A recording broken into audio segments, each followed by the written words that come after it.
Oxirgi paytlarda kitob o'qish mavzusi trendga chiqyapti. Bu albatta odamni xursand qiladi.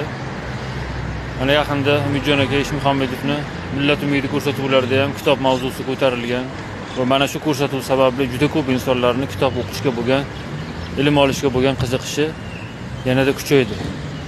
Buni mana ijtimoiy tarmoqlarda ham ko'rish mumkin. Mana shu Instagram sahifamni ochganimdan buyon men ilm olishga, kitob o'qishga targ'ib qilib kelaman.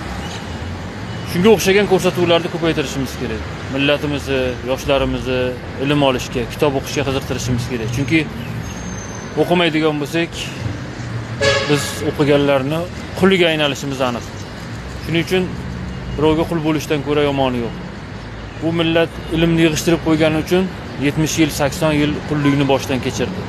Bu qullikni endi qaytmasligi uchun albatta biz o'qishimiz kerak, ilm olishimiz kerak. Farzandlarimiz, yoshlarimizni o'qitishimiz kerak, o'qishga qiziqtirishimiz kerak.